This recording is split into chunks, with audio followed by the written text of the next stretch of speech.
Hello and welcome. Hello and welcome to the long overdue final instalment of our little fix-up of the Saab 9.3 Shenaniwagon. It's taken so long because things unsurprisingly didn't go to plan, which I'll explain later, because for now we're in the pursuit of power, having completed everything on our to-do list except for the air filter and a remap.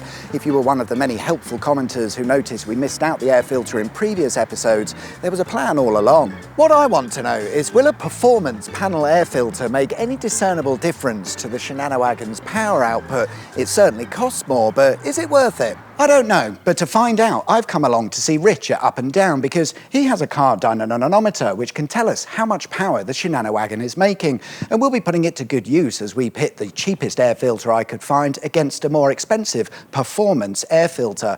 Will there be any difference? I don't know, but place your bets in the comments because we're about to find out. First, we're going to test the car as it is to get a baseline measurement. We'll do 3 dyno runs, recording the average between the 3, and then we'll repeat the process using the cheaper air filter and then the same again using the expensive performance filter, and by the end of it we should have a good idea as to what gains we'll see, if any at all. We're just getting the car plugged into the dyno and set up and everything else. Rich is just doing a little bit of scanning work. What are you up to there, mate, and why are we doing it?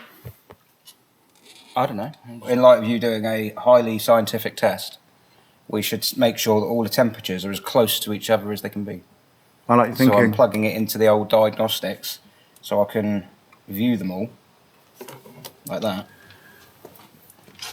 So we can put them all on a graph. Oh, sorry, I touched your knee. You did. It was tender. You normally have to pay more for that. If the car was much hotter with your second filter than it is with the first one, that's a disadvantage to the second filter. It's unfair to it. That's the bit I'm going to cut out of all of this conversation and put in. That was the one sentence that I needed to understand that. Yeah, we're basically going to make sure the temperatures are the same with each run, because otherwise it's a variable that could affect the result. Awesome. Introducing a bit of science to the mix. I like it. A little bit of science. A little bit. We'll try our best, right? Everything is in place, so we're going to do the first of 3 dyno runs on the standard car as it is, and we'll see what we get.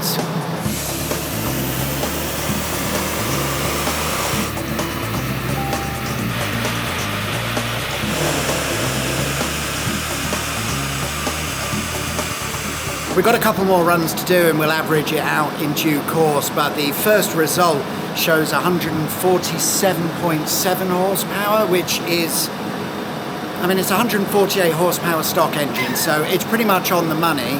However, it is less than my previous Saab, which has done 149 horsepower on the same dyno. So hopefully that expensive air filter will get those missing horsepowers back. I doubt it. These are the figures that we did on the last run, and this is what our car is currently doing. So we're going to make sure these are all the same. We've got the figures to match, so we're pretty much in as close a condition to the last run as we're going to get. So run number 2.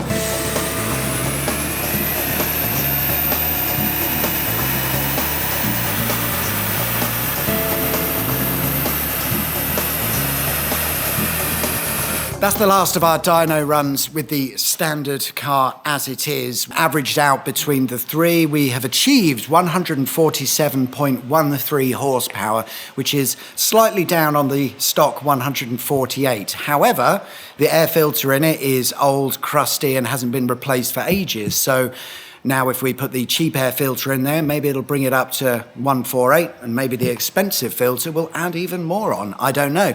But the next bunch of dyno runs that we're going to do is with the cheap air filter, and if you just bear with me a moment, I'm going to fit that to the car. Old air filter, yes, look at all of the shite on there. It is dirty. So it's possible that we will see some sort of horsepower gain given how cruddy this is. If I may. You may. Thank you. We'll place this in the motor vehicle thusly. It's the most amount of work you've done on one of your cars ever. Not going to respond. Right, I have fitted the cheap air filter to the motor vehicular, so we will get the dyno set up once more, and we'll do 3 more runs, as I said earlier, average it out, and we'll see if a brand new but cheap air filter makes any difference. We are a horsepower missing at the moment, so hopefully we'll get that back. Let's find out.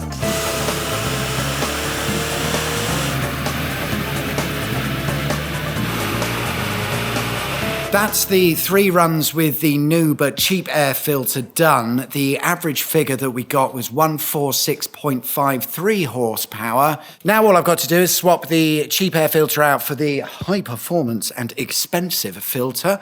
So that's what I'm going to do now. Bear with me 2 moments. This is a performance air filter.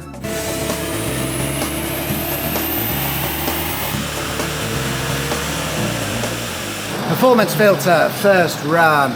What's your prediction? The same.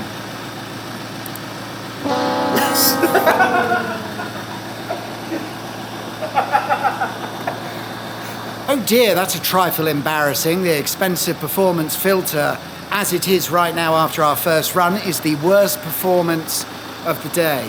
We'll do 2 more runs, make an average reading, and then we can compare fairly to the other filters and we'll see what's happening. But as it is, it doesn't look like the performance air filter is performing all that much.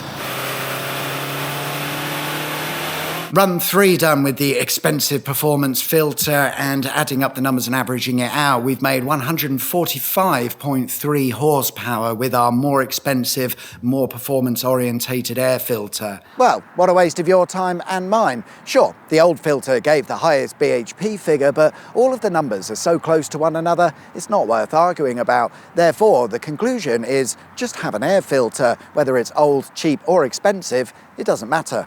But let's move on to the final item on our list, a remap, which I'm sorry to say has been cancelled in what is possibly the most anticlimactic end to a car video series. I did get the car remapped, but let's just say afterwards the car failed, resulting in me having to do a load of expensive repair work, so the decision has been made not to remap the car because it broke, which sounds about right for the Auto Shenanigans channel. You can count on us for failure. However, as it is right now, the Saab Shenaniwagon is fully operational and running as it should be, thanks to my wallet, Javis at Northants MX5, now Saabs, Ashley at Essex Wheel Refurbishment, and the guys at Essex Auto Tint. And of course, thanks to you guys for watching. Like and subscribe if you haven't already, and I'll see you guys next time. Take care. Bye-bye. Oh, for f***'s sake.